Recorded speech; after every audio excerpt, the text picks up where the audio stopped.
ಎಲ್ಲರಿಗೂ ನಮಸ್ಕಾರ. ವಿಧಿ ಪ್ರಜ್ಞಾ ಕರ್ನಾಟಕ ಲಾ ಅಕಾಡೆಮಿಯ ವತಿಯಿಂದ ಹೊಸ ಕ್ರಿಮಿನಲ್ ಕಾನೂನುಗಳ ತರಗತಿಗಳ ಶ್ರೇಣಿಯನ್ನು ನಾವು ಶುರು ಮಾಡ್ತಾ ಇದ್ದು, ಕಾನೂನು ವಿದ್ಯಾರ್ಥಿಗಳಿಗೆ, ಕಿರಿಯ ವಕೀಲರಿಗೆ ಹಾಗೂ ಜನಸಾಮಾನ್ಯರಿಗೆ ಅನುಕೂಲ ಆಗೋ ನಿಟ್ಟಿನಲ್ಲಿ ಈ ಒಂದು ಹೊಸ ಕ್ರಿಮಿನಲ್ ಕಾನೂನಿನ ತರಗತಿಯನ್ನ, ಕಾನೂನಿನ ತಿಳುವಳಿಕೆಯ ತರಗತಿಗಳನ್ನ ನಾವು ಮಾಡ್ತಾ ಇದ್ದು, ಇದರಲ್ಲಿ ಯಾವುದೇ ರೀತಿಯಾದಂತಹ ಸದು ದುರುದ್ದೇಶ ಇರೋದಿಲ್ಲ. ಇದು ಸಂಪೂರ್ಣವಾಗಿ ಸದುದ್ದೇಶದಿಂದ ಕೂಡಿರ್ತದೆ. ಸೊ ಈ ನಿಟ್ಟಿನಲ್ಲಿ ನಾನು ಪುರುಷೋತ್ತಮ್ ಜಿ ಅಂತ ಹೇಳಿ ವಕೀಲರು ಈ ಒಂದು ಅಕಾಡೆಮಿಯ ನಿರ್ದೇಶಕರಾಗಿ ಕಾರ್ಯವನ್ನ ನಿರ್ವಹಿಸ್ತಾ ಇದ್ದು, ಈ ತರಗತಿಯನ್ನ ತಗೋತಾ ಇರ್ತೀನಿ. ಮತ್ತು ಈ ತರಗತಿಗಳನ್ನ ಹೆಸರಾಂತ ವಕೀಲರು, ನಿವೃತ್ತ ನ್ಯಾಯಾಧೀಶರು ಹಾಗೂ ಆ ಏನು ಪೊಲೀಸ್ ಅಧಿಕಾರಿಗಳನ್ನ ಕರೆಸಿ ತರಗತಿಗಳನ್ನ ಮಾಡಿಸುವಂತ ಪ್ರಯತ್ನವನ್ನ ನಾವು ಮಾಡ್ತೀವಿ. ನೋಡಿ,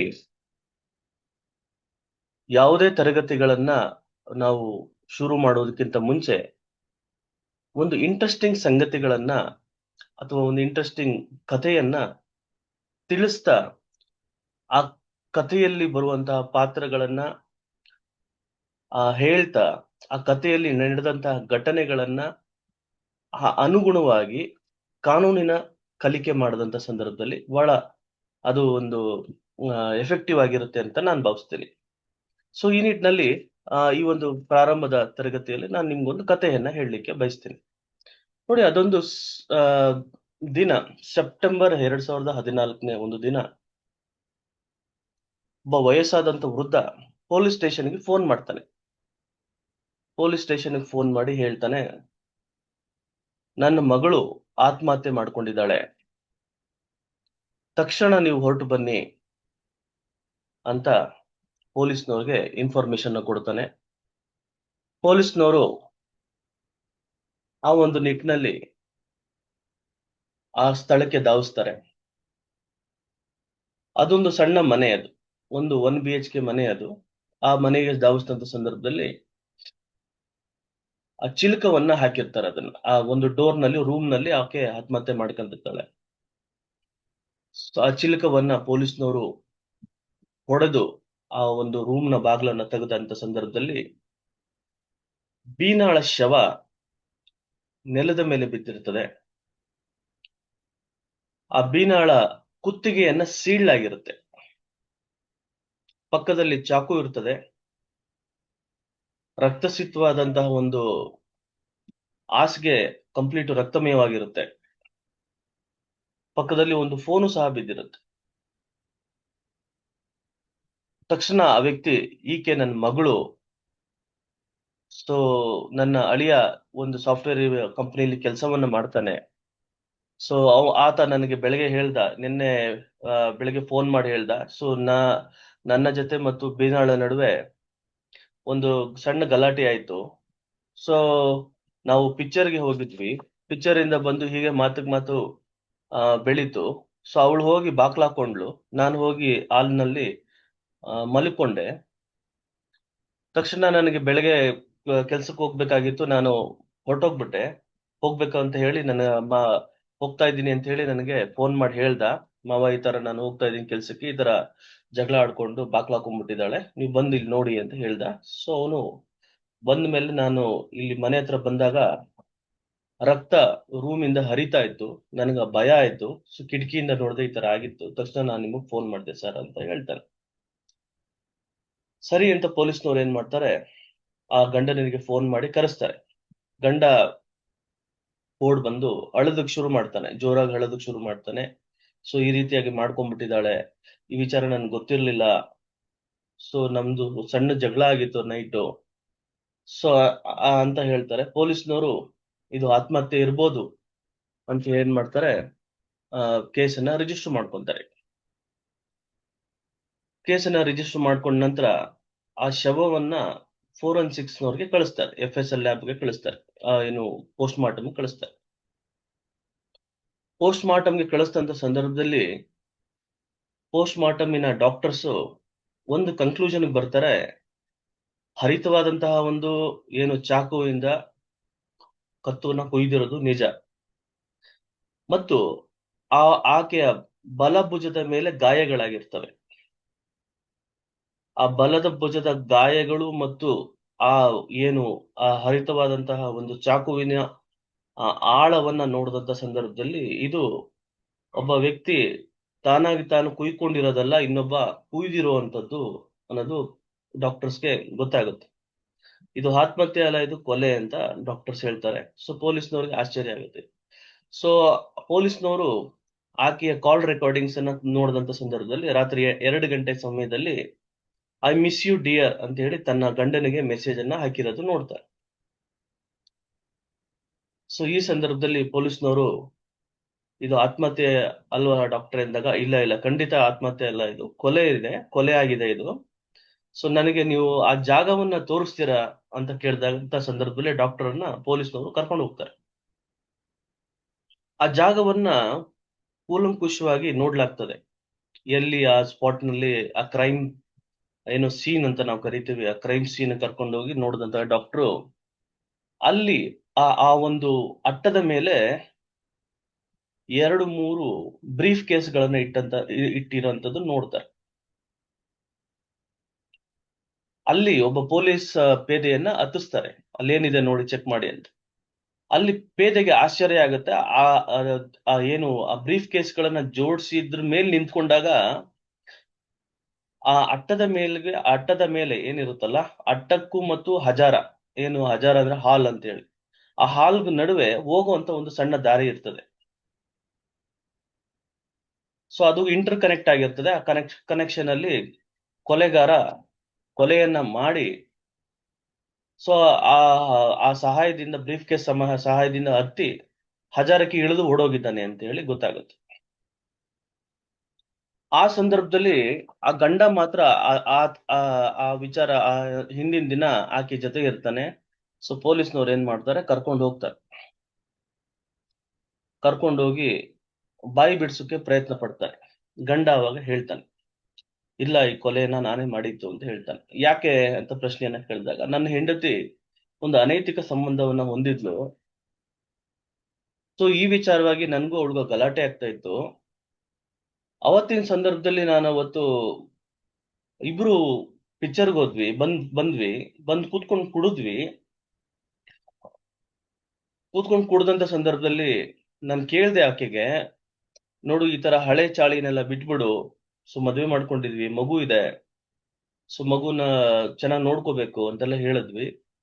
ಸೊ ಅವಳು ಯಾವುದೇ ಕಾರಣಕ್ಕೂ ನಾನ್ ಪ್ರೀತಿ ಮಾಡ್ತಾರ ಹುಡುಗ ರಮೇಶ್ ಅಂತ, ಅವನನ್ನ ಬಿಡೋದಿಲ್ಲ ಅಂತ ಹೇಳಿದ್ಲು. ಸೊ ಸಿಟ್ಟು ಬಂತು. ಸೊ ಆ ಸಂದರ್ಭದಲ್ಲಿ ಅವಳು ಮಲಗಿದ್ದಂತ ಸಂದರ್ಭದಲ್ಲಿ ನಾನು ಚಾಕುವಿಂದ ಹಿರಿದು ಆಕೆಯನ್ನ ಕೊಲೆ ಮಾಡಿದೆ. ತಕ್ಷಣ ಆ ಚಾಕುವನ್ನ ಮೇಲೆ ಫಿಂಗರ್ ಪ್ರಿಂಟ್ ಬೀಳ್ಬಾರ್ದು ಅಂತ ಹೇಳಿ ಅದನ್ನ ಒರೆಸಿ ಆ ಚಾಕುವನ್ನ ಅಲ್ಲೇ ಇಟ್ಟು ಅವಳ ಮೊಬೈಲ್ ನಲ್ಲಿ ಇಟ್ಕೊಂಡು ನನಗೆ ಮಾಡೋ ತರ ಮೆಸೇಜ್ ಮಾಡಿ, ತಕ್ಷಣ ನನ್ನ ಹಜಾರಕ್ಕೆ ಆ ರೂಮಿನ ಅಟ್ಟಕ್ಕೆ ಹತ್ತಿ ಅಟ್ಟದಿಂದ ನನ್ನ ಹಜಾರಕ್ಕೆ ಇಳಿದು ಬಂದು, ಸೊ ಒಳಗಡೆ ಡೋರ್ನ ಲಾಕ್ ಮಾಡಿ, ಸೊ ನಾನು ಹೊರಗಡೆ ಬಂದೆ. ಸೊ ಈ ರೀತಿಯಾಗಿ ಮಾಡಿದೆ ನಾನು ಅಂತ ತಪ್ಪು ಒಪ್ಕೊಂತಾನೆ. ಸೊ ಆತನಿಗೆ ಜೀವಾವಧಿ ಶಿಕ್ಷೆಯನ್ನು ವಿಧಿಸಲಾಗುತ್ತೆ. ಸೊ ಈ ಸಂದರ್ಭದಲ್ಲಿ ನಾವೇನ್ ಅರ್ಥ ಮಾಡ್ಕೊಬೇಕು ಅಂತಂದ್ರೆ, ಐಸ್ ಕ್ಯಾನ್ ಬಿ ಡಿಸೀವ್ಡ್ ಅಂತೇಳಿ. ಐಸ್ ಕ್ಯಾನ್ ಬಿ ಡಿಸೀವ್ಡ್ ಅಂತ ಅಂದ್ರೆ, ಮೇಲು ನೋಟಕ್ಕೆ ಯಾವುದೇ ಒಂದು ಕ್ರೈಮು ಇದು ಆಗ್ಲಿಕ್ಕೆ ಇಲ್ಲ, ಈ ರೀತಿ ಆಗಿರಲಿಲ್ಲ ಅನ್ನೋ ಒಂದು ಭಾವನೆ ಉಂಟಾಗುತ್ತೆ. ಅದೇ ಆದಂತಹ ಚಾಣಾಕ್ಷತನ, ಬುದ್ಧಿಮತೆ ಇಂದ ಪರಾಮರ್ಶಿಸಿ ನೋಡಿದಂತ ಸಂದರ್ಭದಲ್ಲಿ ನಮಗೆ ಬೇರೆ ವಿಚಾರನೆ ತಿಳಿಯುತ್ತೆ. ಸೊ ಹಾಗಾಗಿ ಐಸ್ ಕ್ಯಾನ್ ಬಿ ಡಿಸೆಪ್ಟಿವ್ ಅಂತ, ಬೆಳ್ಳಗಿರೋದೆಲ್ಲ ಹಾಲಲ್ಲ ಅಂತ. ಸೊ ಈ ರೀತಿ ಆ ಸಂದರ್ಭದಲ್ಲಿ ಅಪರಾಧ ಪ್ರಕರಣಗಳನ್ನ ನೋಡ್ಬೇಕಾಗ್ತದೆ. ಅಪರಾಧದ ಪ್ರಕರಣಗಳನ್ನ ನೋಡಿ ಅಪರಾಧದ ಕಾನೂನಿನ ಅರ್ಥೈಸ್ಕೋಬೇಕಾದ್ರೆ, ಸರ್ ಇದು ಅಪರಾಧದ ಕಾನೂನು ಇದೆ, ಇದು ಏನು ಕ್ರಿಮಿನಲ್ ಲಾ ಇದೆ ಸರ್, ಈ ಕ್ರಿಮಿನಲ್ ಲಾನ ತಿಳ್ಕೊಳ್ಬೇಕು ಅಂತಂದ ಸಂದರ್ಭದಲ್ಲಿ ಈ criminal law, it is the part of criminal policies of the government. See, any crime, see, the thing that we need to understand that any criminal law, so before understanding the criminal law, so what is the nature and how we need to study the criminal law, that is very important. See, criminal law, it is a criminal policies. Criminal biology ಅಂತ ನಾವು ನೋಡ್ತೀವಿ, criminal sociology ಅಂತ ನೋಡ್ತೀವಿ. So at the same time crime ಅಂತ ನೋಡ್ತೀವಿ. So any crime which is happened in the society, it is not against to that individual, it is against to the whole society ಅಂತ ಹೇಳಿ. ಯಾವುದೇ ಒಂದು crime ಆದಂತ ಸಂದರ್ಭದಲ್ಲಿ ಅದು ಕೇವಲ ಆ ವ್ಯಕ್ತಿಗೆ ಸಂಬಂಧಿಸಿರೋದಿಲ್ಲ, ಆದ್ರೆ ಆ ಒಂದು ಸಮಾಜಕ್ಕೆ ಸಂಬಂಧಿಸಿರುತ್ತೆ ಅಂತ ಹೇಳಿ. So every crime originates from weaknesses ಅಂತ. Every crime springs up through weaknesses ಅಂತ. ಯಾವುದೋ ಆ ಒಂದು ವೀಕ್ನೆಸಸ್ ಇಂದ, ದೌರ್ಬಲ್ಯದಿಂದ ಕ್ರೈಮ್ಗಳಾಗಿರ್ತದೆ ಅಂತ ಹೇಳಿ. ಇಲ್ಲ ಅದು ಅತಿಯಾದ ಸಿಟ್ಟಿರ್ಬೋದು, ಅತಿಯಾದ ಕೋಪ ಇರ್ಬೋದು, ಅಥವಾ ಏನು ಈ ಮರ್ಡರ್ ಅಂತ ನಾವು ತಗೊಂಡಂತ ಸಂದರ್ಭದಲ್ಲಿ, ಮರ್ಡರ್ ಹ್ಯಾಪನ್ಸ್ ಫಾರ್ 3 ರೀಸನ್ಸ್ ಅಂತ ಹೇಳಿ. 3 ಕಾರಣಗಳಿಗಾಗಿ ಮರ್ಡರ್ ಆಗ್ತದೆ ಅಂತ ಹೇಳಿ. ಮರ್ಡರ್ ಫಾರ್ ರಿವೆಂಜ್ ಅಂತ ಹೇಳಿ, ಮರ್ಡರ್ ಫಾರ್ ಗೈನ್ ಅಂತ ಹೇಳಿ, ಮರ್ಡರ್ ಫಾರ್ ಸೆಕ್ಸ್ ಅಂತ ಹೇಳಿ. ಸೊ ಯಾವ್ದಾದ್ರು ಗೈನ್ ಆಗ್ಬೇಕು, ಇಲ್ಲ ಯಾವ್ದಾದ್ರು ದ್ವೇಷ ಇರಬೇಕು, ಇಲ್ಲ ಯಾವ್ದಾದ್ರು ಒಂದು ಅನೈತಿಕ ಸಂಬಂಧನೋ ಅಥವಾ ಕಾಮ ತೃಷೆ ಒಂದು ನಿಟ್ಟಿನಲ್ಲಿ ಮರ್ಡರ್ ಆಗಿರ್ತದೆ ಅಂತ ಹೇಳಿ ಆ ಆಂಗಲ್ ನಲ್ಲಿ ಯೋಚನೆ ಮಾಡಲಾಗುತ್ತೆ.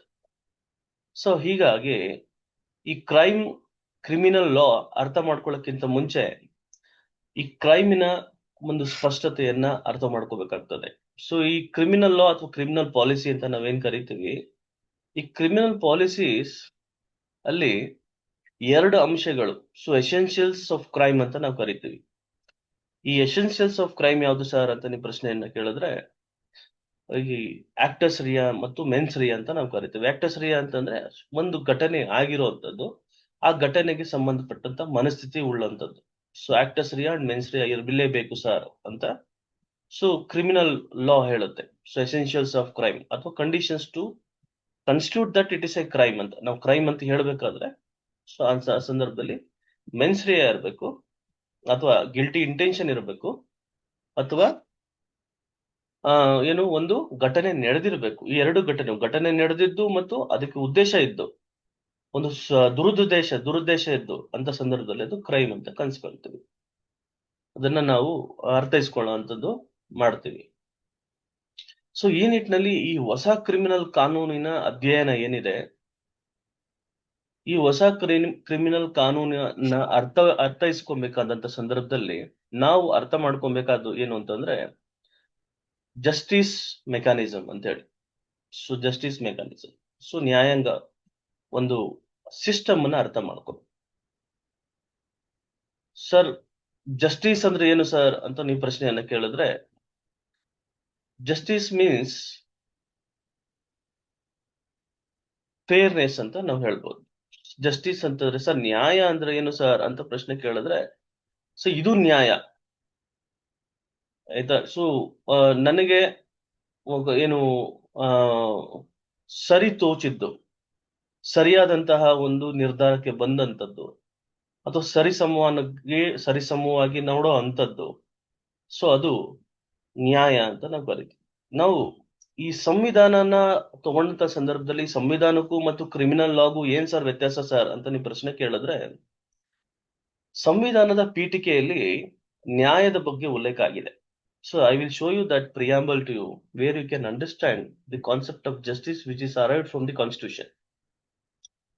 ಬೇಸಿಕಲಿ ಈ ಪ್ರಿಯಾಂಬಲ್ ನಲ್ಲಿ ಏನಿದೆ, I will show you that preamble to you. So which is very interesting.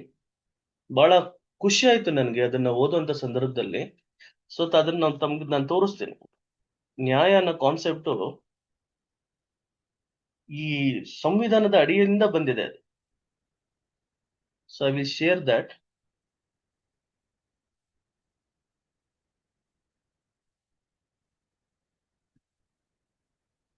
So let me take you to the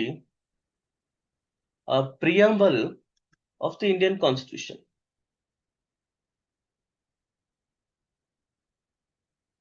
so preamble ನ ನಾವು ನೋಡೋಣ. ನೋಡಿ, ಇಲ್ಲಿ ಪ್ರಿಯಂಬಲ್ ಅಲ್ಲಿ ಏನ್ ಹೇಳುತ್ತೆ ಅಂದ್ರೆ,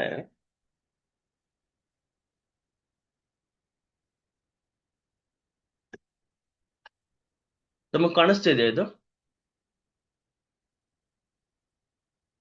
ಆರ್ ಯು ಸೀಯಿಂಗ್ ದಿಸ್?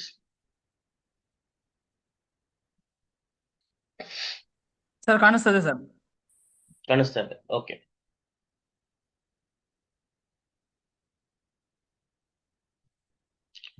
ನೋಡಿ, ಪ್ರಿಯಾಂಬಲ್ ಅನ್ನ ಪ್ರತಿಯೊಬ್ರು ತಿಳ್ಕೋಬೇಕು, ಪ್ರತಿಯೊಬ್ರು ಬಯಾಟನ್ನ ಮಾಡ್ಬೇಕು. ಈಗ ನಾವ್ ಹೇಗೆ ಬೆಳಗ್ಗೆ ಎದ್ದ ತಕ್ಷಣ ಯಾವ್ದೋ ಒಂದು ಸಂಸ್ಕೃತ ಶ್ಲೋಕವನ್ನ, ದೇವ್ರದೊಂದು ಶ್ಲೋಕವನ್ನ ಹೇಳ್ಕೊತೀವಿ.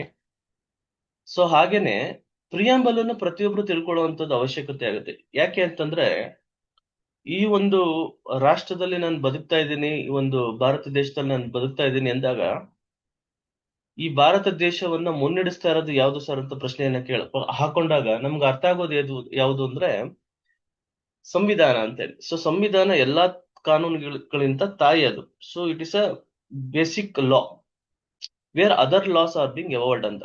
ಸೊ ಇಲ್ಲಿ ಹೇಳುತ್ತೆ, we the people of India having solemnly resolved to constitute India into sovereign, socialist, secular, democratic republic ಅಂತ ಹೇಳುತ್ತೆ.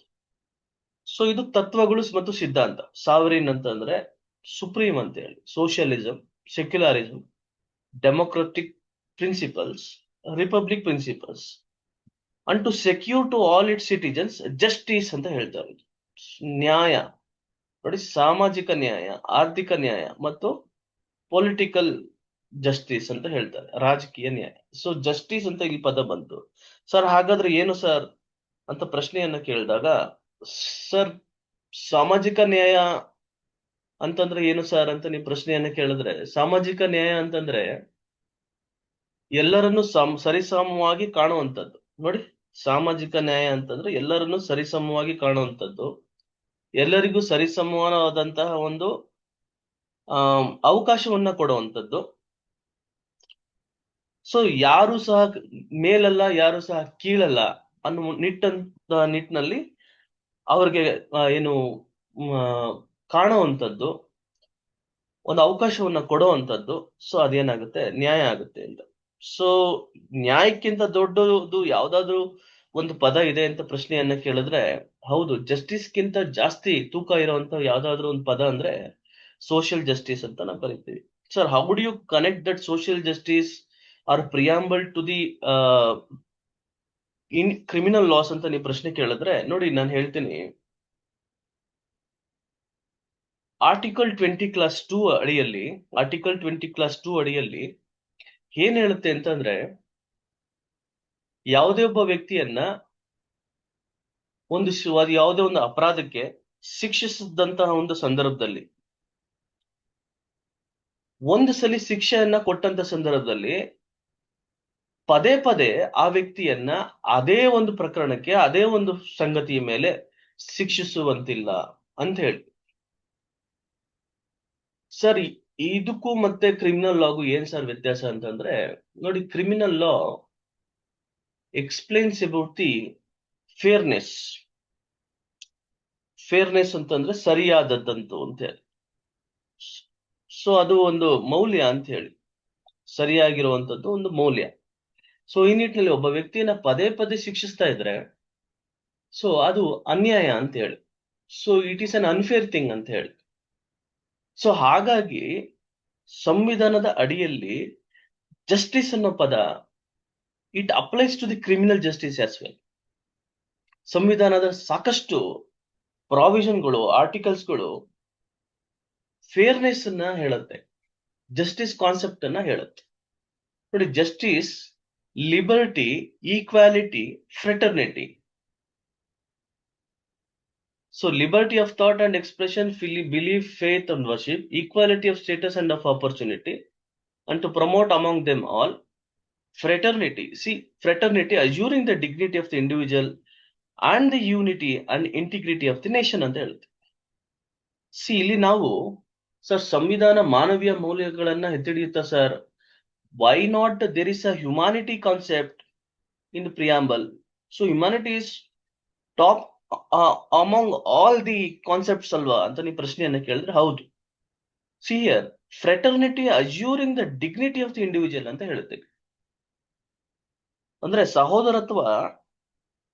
ಸಹೋದರತ್ವತೆ ಪ್ರತಿಯೊಬ್ಬ ವ್ಯಕ್ತಿಗೂ ಒಂದು ಗೌರವವನ್ನ ತಂದ್ಕೊಡುವಂಥದ್ದು. ಸೊ ಗೌರವವನ್ನ ತಂದ್ಕೊಡುವಂತ ಫ್ರೆಟರ್ನಿಟಿ ಅನ್ನೋ ಕಾನ್ಸೆಪ್ಟ್ ಅಲ್ಲಿ ಹ್ಯುಮ್ಯಾನಿಟಿ ಇದೆ ಅಂತ ಹೇಳಿ.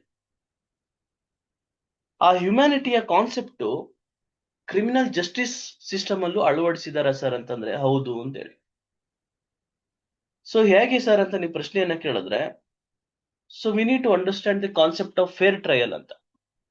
ಯಾವುದೇ ಒಬ್ಬ ವ್ಯಕ್ತಿ ಬಂದು ನಿಮ್ಮ ಮೇಲೆ ಒಂದು ದೂರು ದಾಖಲಾಗಿದೆ ಅಂದ ತಕ್ಷಣ ಹೌದೇನಪ್ಪಾ ಅಂತ ಹೇಳಿ ಆ ವ್ಯಕ್ತಿಯ ವಿರುದ್ಧ ಒಂದು ಶಿಕ್ಷೆಯನ್ನ ಕೊಡುವಂತದ್ದಲ್ಲ. ಅವನ್ಗೆ ನೋಡಿ, ನಿಮ್ಮ ಮೇಲೆ ಒಂದು ಅಲಿಗೇಷನ್ ಆಗಿದೆ ಅಂತ ಸಂದರ್ಭದಲ್ಲಿ, ಆ ಅಲಿಗೇಷನ್ ಆದಂತ ಸಂದರ್ಭದಲ್ಲಿ ನಿಮ್ಮ ಮೇಲೆ ಒಂದು ಅಲಿಗೇಷನ್ ಆಗಿದೆ, ಸೊ ಇಂಥವ್ರು ಒಂದು ಕಂಪ್ಲೇಂಟ್ ಅನ್ನ ನಿಮ್ಮ ಮೇಲೆ ಕೊಟ್ಟಿದ್ದಾರೆ. ಸೊ ಈ ವಿಚಾರದಲ್ಲಿ ಇಬ್ಬರು ಪಕ್ಷಗಾರರನ್ನ ಕರೆದು ಸರಿಯಾದ ಸಂಗತಿಗಳನ್ನ ತಗೊಂಡು, ಸೊ ಸರಿಯಾದಂತಹ ಸಾಕ್ಷ್ಯಾಧಾರಗಳನ್ನ ತಗೊಂಡು ಆ ಸಾಕ್ಷ್ಯಾಧಾರದ ತುಲನೆಯನ್ನ ಮಾಡಿ ಇಬ್ಬರಿಗೂ ಸಮಾನ ಅವಕಾಶವನ್ನ ಕೊಟ್ಟಿ, ನೋಡಿ ಈ ತರ ಒಂದು ಚಾರ್ಜಸ್ ಅನ್ನ ಫ್ರೇಮ್ ಮಾಡಿ, ನೋಡಿ ಈ ತರ ನೀವು ಮಾಡಿದಿರಂತೆ, ಇದನ್ನು ನೀವು ತಪ್ಪು ಒಪ್ಕೋತೀರಾ ಇಲ್ವಾ ಅಂದಾಗ, ಇಲ್ಲ ಸ್ವಾಮಿ, I want plead guilty, so let the trial to be started. So trial ಅನ್ನ ಮಾಡುವಂಥದ್ದು.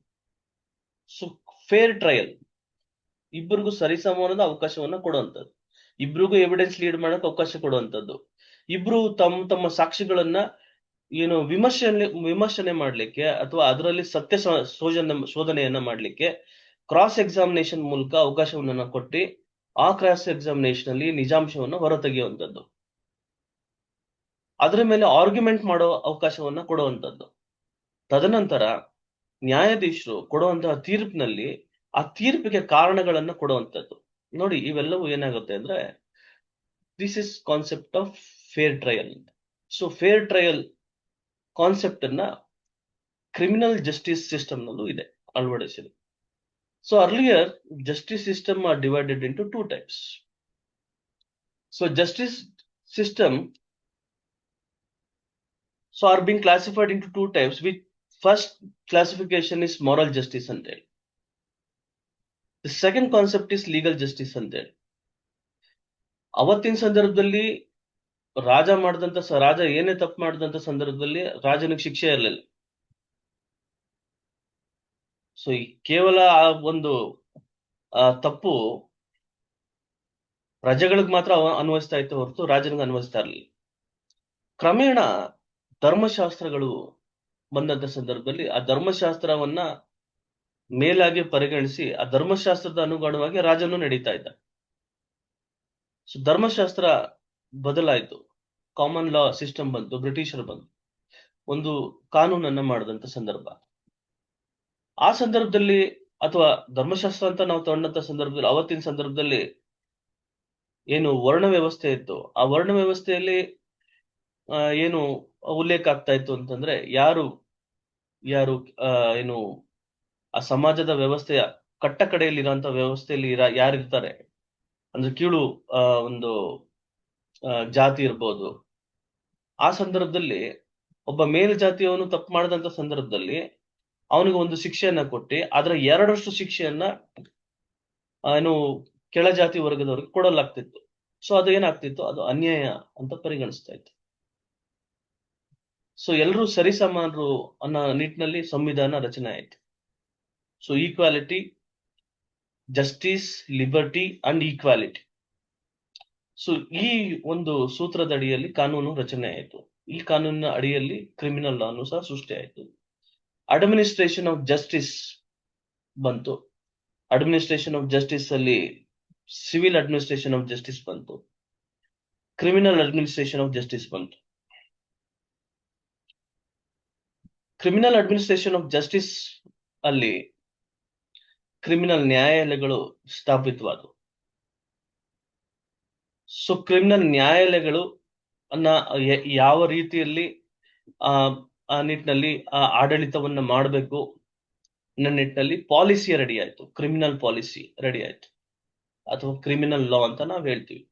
ಸರ್, ಈ ಕ್ರಿಮಿನಲ್ ಲಾ ಅಂದ್ರೆ ಏನು ಸರ್ ಅಂತ ನೀವು ಪ್ರಶ್ನೆಯನ್ನ ಕೇಳಿದ್ರೆ, ಈ ಕ್ರಿಮಿನಲ್ ಅಡ್ಮಿನಿಸ್ಟ್ರೇಷನ್ ಆಫ್ ಜಸ್ಟಿಸ್ ಏನ್ ಮೆಕ್ಯಾನಿಸಮ್ ಇದೆ, ಆ ಮೆಕ್ಯಾನಿಸಮ್ ಅನ್ನ ಹೇಗೆ, ಆ ಸಿಸ್ಟಮ್ ಅನ್ನ ಹೇಗೆ ಅದರಲ್ಲಿ ಕಾರ್ಯನಿರ್ವಹಿಸ್ತದೆ ಅನ್ನೋದ್ರ ಬಗ್ಗೆ ಸಂಪೂರ್ಣ ವಿವರವನ್ನ ಕೊಡುವಂತ ಸಂದರ್ಭ. ಯಾವುದೋ ಒಂದು ನಾನೊಂದು ಮೊಬೈಲ್ ತಗೋತೀನಿ, ಮೊಬೈಲ್ ತಗೊಂಡಾಗ ಇದು ನನಗೆ ಹೆಂಗೆ ಆಪರೇಟ್ ಮಾಡ್ಬೇಕು ಅಂತ ಗೊತ್ತಿಲ್ಲ, ಅಥವಾ ಯಾವುದೇ ಒಂದು ಎಲೆಕ್ಟ್ರಾನಿಕ್ ಎಕ್ವಿಪ್ಮೆಂಟ್ ತಗೋತೀನಿ ಅಥವಾ ಗ್ಯಾಜೆಟ್ ತಗೋತೀನಿ, ಅದನ್ನ ಹೆಂಗೆ ಆಪರೇಟ್ ಮಾಡ್ಬೇಕು ಅಂತ ಗೊತ್ತಿಲ್ಲ. ಆ ಸಂದರ್ಭದಲ್ಲಿ ಆ ಮ್ಯಾನ್ಯುಯಲ್ ಅನ್ನ ಕೊಡ್ತಾ ಇದ್ರು ನಮ್ಗೆ. ಒಂದು ವಾಷಿಂಗ್ ಮಿಷಿನ್ ತಗೊಂಡ್ರೆ ಒಂದು ಮ್ಯಾನ್ಯುಯಲ್ ಕೊಡ್ತಾ ಇರೋದು, ಇದು ಸ್ವಿಚ್, ಇದು ಸ್ವಿನ್ ಮಾಡುವಂತದ್ದು.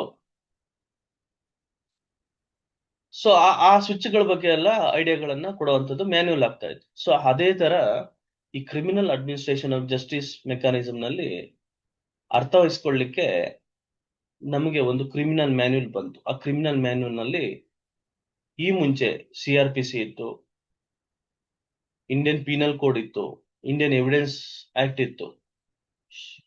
ಸೊ ಇದರ ತಾತ್ಪರ್ಯವಾಗಿ ಏನು, ಆವತ್ತಿನ ಸಂದರ್ಭ ಬ್ರಿಟಿಷರ್ ಸಂದರ್ಭ, ಅದಕ್ಕಿಂತ ಮುಂಚೆ ಮೊಘಲರು, ಸೊ ಅದಕ್ಕಿಂತ ಮುಂಚೆ ವರ್ಣ ವ್ಯವಸ್ಥೆ, ಧರ್ಮಶಾಸ್ತ್ರ, ಸೊ ಅದೆಲ್ಲ ರಿಪ್ಲೇಸ್ ಆಯ್ತಾ ಬಂತು.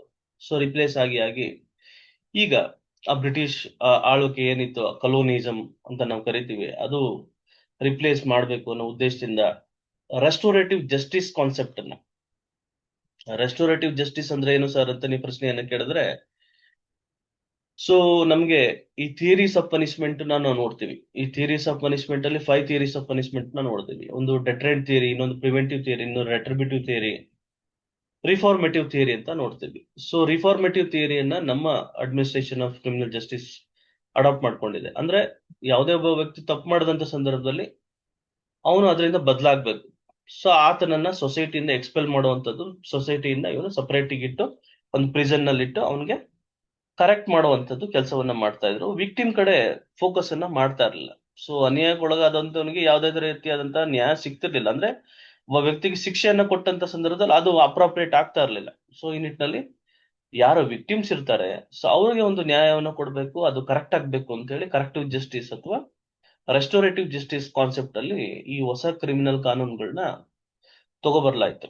ಸೊ CRPC ಬದಲಾಗಿ ಭಾರತೀಯ ನಾಗರಿಕ ಏನು ಸುರಕ್ಷಾ ಸಮಿತ, BNSS ಬಂತು. IPC ಬದಲಾಗಿ ಭಾರತೀಯ ನ್ಯಾಯ ಸಂಹಿತೆ ಬಂತು. ಇಂಡಿಯನ್ ಎವಿಡೆನ್ಸ್ ಬದಲಾಗಿ ಭಾರತೀಯ ಸಾಕ್ಷ್ಯ ಅಧಿನಿಯಮ ಬಂತು. BSA, BNSS, BNS ಸೊ ಬಂತು. ಜುಲೈ 1, 2024 ಆನ್ವರ್ಡ್ಸ್ ಇದು ಜಾರಿಗೆ ಬರಲಾಯಿತು. ಯಾವುದೇ ಒಂದು ಕ್ರೈಮ್ ಜುಲೈ 1, 2024 ಆದಂತ ಸಂದರ್ಭದಲ್ಲಿ ಈ ಹೊಸ ಕ್ರಿಮಿನಲ್ ಕಾನೂನುಗಳನ್ನ ಅಪ್ಲೈ ಮಾಡುವಂತದ್ದು. ಮುಂಚೆ IPC ಸೆಕ್ಷನ್ಗಳಲ್ಲಿ FIR ರಿಜಿಸ್ಟರ್ ಮಾಡ್ತಾ ಇದ್ರು. ಸೊ ಈಗ BNS ನಲ್ಲಿ ಸೆಕ್ಷನ್ ಗಳನ್ನ ಇನ್ವೋಕ್ ಮಾಡ್ತಾ ಇದ್ದಾರೆ. ಹಾಗಂತ ಕ್ರಿಮಿನಲ್ ಏನು ಮುಂಚೆ ಇತ್ತಲ್ಲ ಕ್ರಿಮಿನಲ್ ಲಾಸ್, ಅದು ಡಿಲೀಟ್ ಆಯ್ತಾ ಸರ್ ಅಂತ ಪ್ರಶ್ನೆಯನ್ನ ಕೇಳಿದ್ರೆ, ಹೌದು. ಎಲ್ಲಿವರೆಗೂ ಡಿಲೀಟ್ ಆಯ್ತು ಅಂತಂದ್ರೆ 2024 ಜುಲೈ 1 ವರೆಗೂ ಏನು ಅಲ್ಲಿಂದ ಆಚೆಗೆ ಸಂಪೂರ್ಣ ಹಳೆ ಕ್ರಿಮಿನಲ್ ಕಾನೂನುಗಳು ಅದು ಡಿಲೀಟ್ ಆಯ್ತು. ಸೊ ಅದಕ್ಕೆ ಅಸ್ತಿತ್ವನೇ ಇಲ್ಲ. ಸರ್ ಈಗ ಅದು ಅಸ್ತಿತ್ವ ಇದೆ ಸರ್ 2024 ಇಸ್ವಿ ಅಂತ ಪ್ರಶ್ನೆ, ಅಸ್ತಿತ್ವ ಇಲ್ಲ. ಸೊ ಹಾಗಾದ್ರೆ ಕೆಲವೊಂದು ಕೇಸಸ್ಗಳನ್ನೆಲ್ಲ ಇನ್ನ IPC ಯಲ್ಲಿ ನಡೆಸ್ತಾ. ಸೊ 2024 ಜುಲೈ 1 ಹಿಂದೆ ಏನು ಪ್ರಕರಣಗಳು ದಾಖಲಾಗಿತ್ತು, ಆ ಪ್ರಕರಣಗಳಿಗೆ ಮಾತ್ರ ಈ ಒಂದು ಹಳೆ ಕ್ರಿಮಿನಲ್ ಕಾನೂನುಗಳು ಅಪ್ಲೈ ಆಗ್ತದೆ ಹೊರತು, ಸೊ ಜುಲೈ 1, 2024 ತದನಂತರ ಆಗುವಂತ ಎಲ್ಲಾ ಪ್ರಕರಣಗಳು, ಅಪರಾಧಗಳು ಎಲ್ಲ ಸಹ ಹೊಸ ಕ್ರಿಮಿನಲ್ ಕಾನೂನಲ್ಲಿ ಜಾರಿಗೆ ತರಲಾಯಿತು. ಸೊ ಈ ನಿಟ್ಟಿನಲ್ಲಿ ನಾವು ಈ ಮುಂಚೆ ನಮ್ಗೆ CRPC ಗೊತ್ತಿಲ್ಲ ಸರ್, ನನಗೆ CRPC ಸರಿಯಾಗಿ ಓದಿಲ್ಲ, ಅಥವಾ ನಾನು IPC ಬಗ್ಗೆ ಗೊತ್ತಿಲ್ಲ, ಇಂಡಿಯನ್ ಎವಿಡೆನ್ಸ್ ಫ್ಯಾಕ್ಟ್ಸ್ ಬಗ್ಗೆ ಸರಿಯಾಗಿ ನನ್ಗೆ ಗೊತ್ತಿಲ್ಲ ಅಂದ್ರೆ ಅದರಲ್ಲಿ ನಾವು ವ್ಯಥೆ ಪಡುವಂತದ್ದು ಏನಿಲ್ಲ. ಯಾಕೆಂತಂದ್ರೆ ಯಾವುದೇ ಒಂದು ವಿಷಯವನ್ನ ಕಲ್ತ್ಕೋಬೇಕಾದ್ರೆ ಎರಡು ವಿಷಯಗಳನ್ನ ಪ್ರಸ್ತಾಪಿಸಿ ಕನ್ಫ್ಯೂಷನ್ ಆಗುವಂತ ಸಂದರ್ಭದಲ್ಲಿ ಒಂದು ವಿಷಯವನ್ನ ಪಕ್ಕ ಮಾಡ್ಕೊಂಡಂತ ಸಂದರ್ಭದಲ್ಲಿ ಸೊ ಇನ್ನೊಂದು ವಿಷಯಕ್ಕೆ ಕಾಂಟ್ರಡಿಕ್ಟರಿ ಆಗಿ ನಾವು ನೋಡ್ಬೋದಾಗುತ್ತೆ ಅಥವಾ ಅಪೋಸಿಟ್ ಆಗಿ ನಾವು comparison ಮಾಡ್ಬೋದಾಗುತ್ತೆ.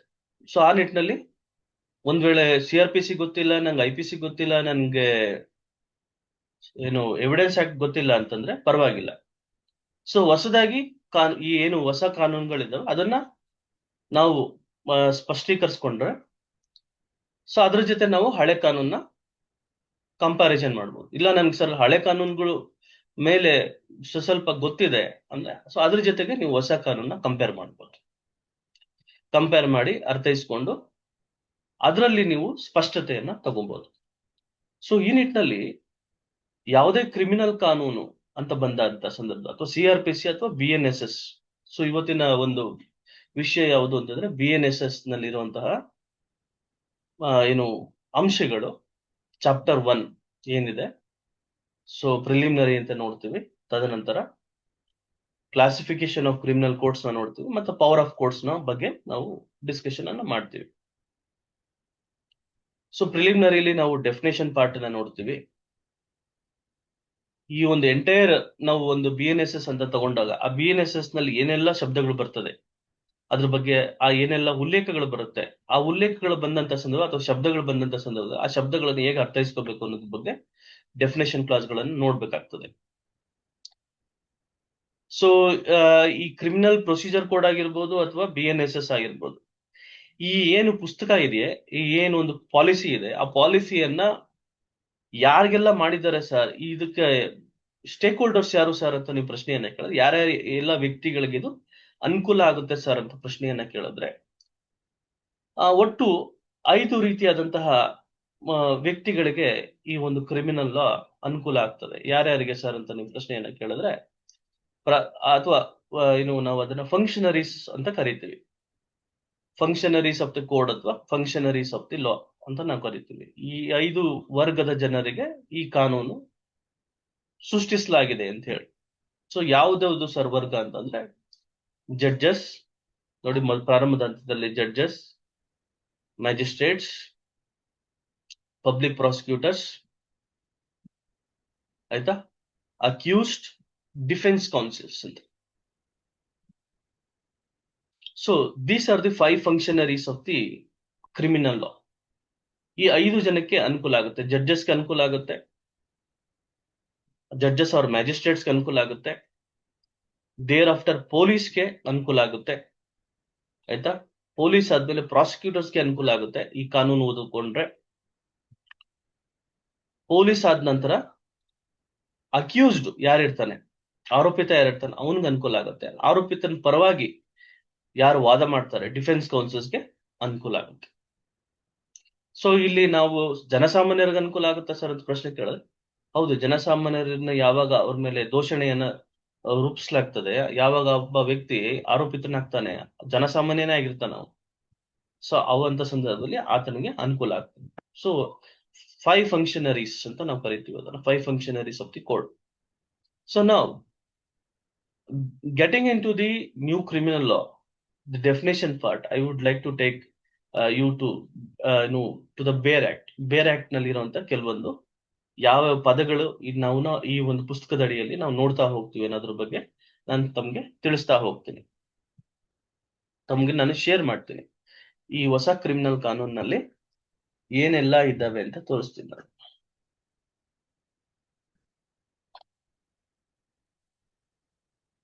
So find it interesting? Do you find it interesting? Interesting ಆಗಿದೆಯಾ? ಮಾತಾಡಿ ಯಾರಾದ್ರೂ. ಹೌದು ಸರ್, ಚೆನ್ನಾಗಿ ಇಂಟ್ರೆಸ್ಟ್ ಇದೆ ಈಗ. ಬೋರಿಂಗ್ ಮಾಡ್ತಾ ಇದೀನಾ? ಬೋರ್ ಮಾಡ್ತಾ ಇದೀನಾ? ಇಲ್ಲ ಸರ್, ಚೆನ್ನಾಗಿ ಹೇಳ್ತಿದ್ದೀರಾ. Okay, right.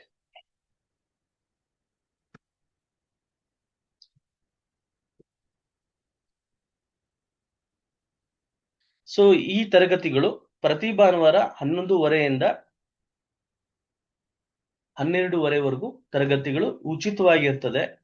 ತಮ್ಮ ಸ್ನೇಹಿತರಿಗೆ, ಕಾನೂನು ವಿದ್ಯಾರ್ಥಿಗಳಿಗೆ, ಕಿರಿಯ ವಕೀಲರಿಗೆ ಎಲ್ರಿಗೂ ಸಹ ಹೇಳಿ ಸರ್ ಈ ತರ ಮಾಡ್ತಾ ಇದ್ದಾರೆ, ಈ ತರ ಒಂದು ಅಕಾಡೆಮಿ ಅವ್ರು ಮಾಡ್ತಾ ಇದ್ದಾರೆ ಅಂತ ಹೇಳಿ ಸೊ ಅನುಕೂಲ ಪಡ್ಕೊಳ್ಳಿ.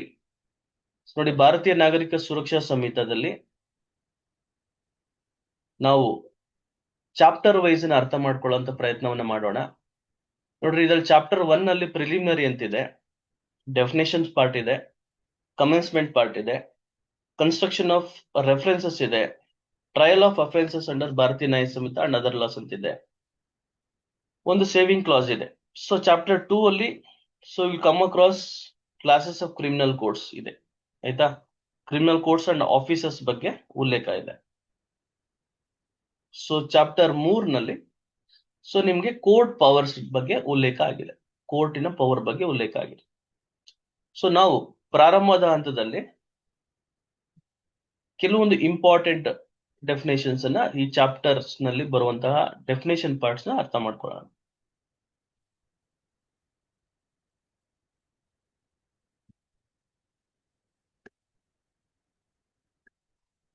ಎಲ್ಲವನ್ನು ಡೀಟೇಲ್ ಆಗಿ ನಾನು ಹೇಳ್ತಾ ಹೋಗಲ್ಲ, ಕೆಲವೊಂದು ಇಂಪಾರ್ಟೆಂಟ್ ಪಾಯಿಂಟ್ ಅನ್ನ ಸ್ಟ್ರೆಸ್ ಮಾಡಿ ಸೊ ನಾನು ಮುಂದೆ ಹೋಗ್ತೀನಿ.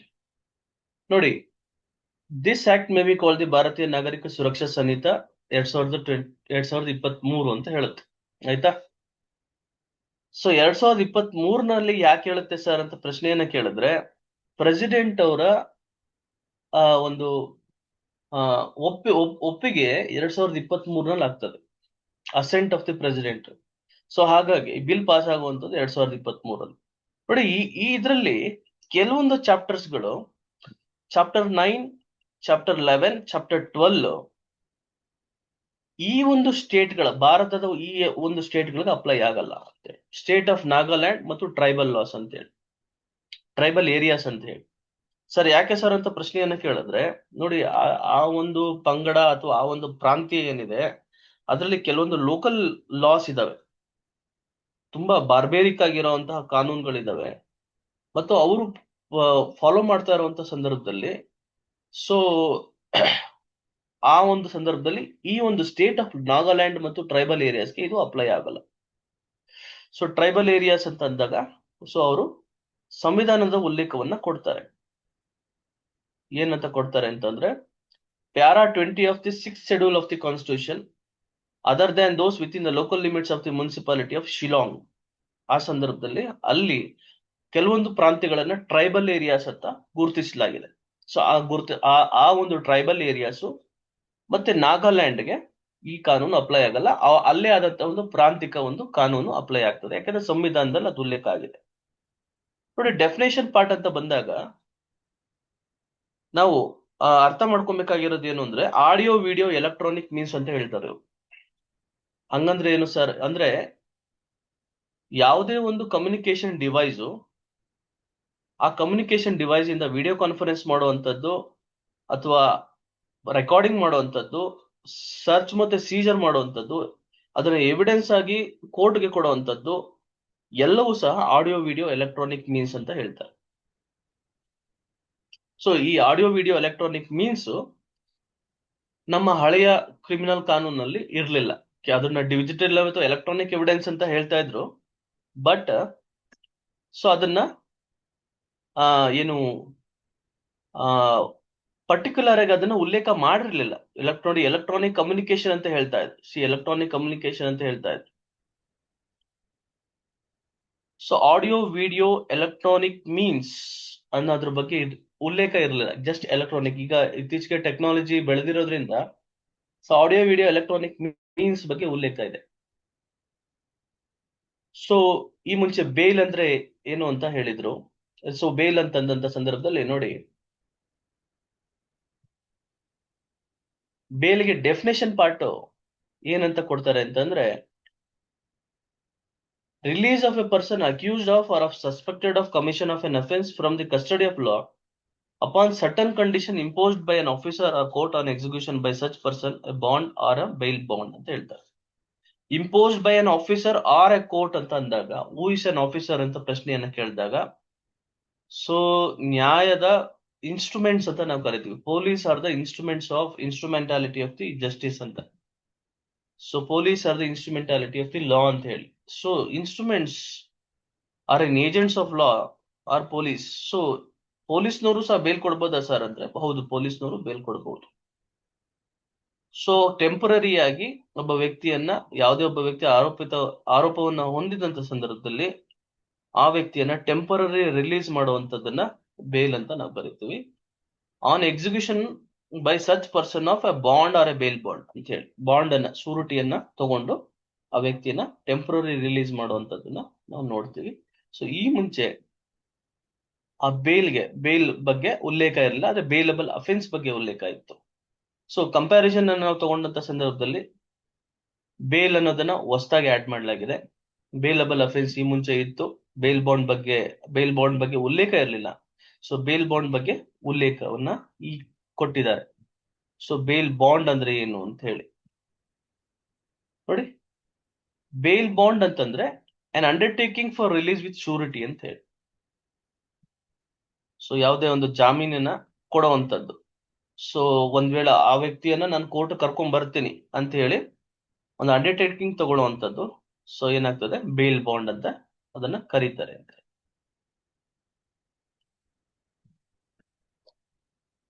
ಸೊ ಬೇಲ್ ಬಾಂಡ್ ಹೊಸದಾಗಿ ಆಡ್ ಆಗಿದೆ, ಬಾಂಡ್ ಬಗ್ಗೆ ಉಲ್ಲೇಖ ಆಗಿದೆ.